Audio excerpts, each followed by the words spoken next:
മലയാളികൾക്ക് ഏറെ പ്രിയപ്പെട്ട നടിയാണ് നസ്രിയ. നടിയുടെ ഏറ്റവും വലിയ ഹിറ്റ് ചിത്രങ്ങളിൽ ഒന്നായിരുന്നു ഓം ശാന്തി ഓശാന. 2014 ഈ സിനിമയിലൂടെയാണ് നസ്രിയയ്ക്ക് മികച്ച നടിക്കുള്ള സ്റ്റേറ്റ് അവാർഡ് ലഭിച്ചിരുന്നു. ഇപ്പോൾ ഈ സിനിമയുടെ ഓർമ്മകൾ പങ്കുവെക്കുകയാണ് നസ്രിയ. ക്ലഫ് എഫ്എമ്മിന് നൽകിയ അഭിമുഖത്തിൽ സംസാരിക്കുകയായിരുന്നു നടി. ഓം ശാന്തി ഓശാനയിലെ എല്ലാ സീനിലും ഞാൻ ഉണ്ടായിരുന്നു.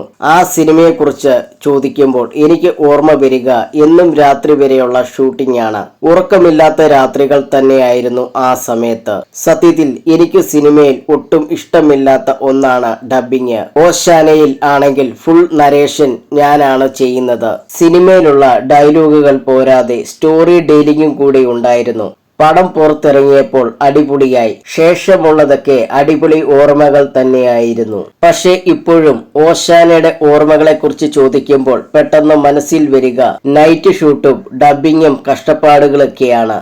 അതിന്റെ റിസൾട്ടാണ് ശരിക്കും ആ സിനിമയിൽ കാണുന്നത്. നസ്രിയ പറഞ്ഞു. ഓം ശാന്തി ഓശാന ജൂഡ് ആന്റണി ജോസഫ് രചനയും സംവിധാനവും നിർവഹിച്ച് 2014 പുറത്തിറങ്ങിയ ചിത്രമാണ് ഓം ശാന്തി ഓശാന. 2014 ഏറ്റവും വലിയ ഹിറ്റുകളിൽ ഒന്നായിരുന്നു ഈ സിനിമ. മിഥുൻ മാനുവൽ തോമസ് തിരക്കഥയൊരുക്കിയ ഈ ചിത്രത്തിൽ നസ്രിയ, നിവിൻ പോളി, വിനീത് ശ്രീനിവാസൻ, രഞ്ജി പണിക്കർ, അജു വർഗീസ് തുടങ്ങിയ മികച്ച താരനിരയായിരുന്നു ചിത്രത്തിനു വേണ്ടി ഒന്നിച്ചത്.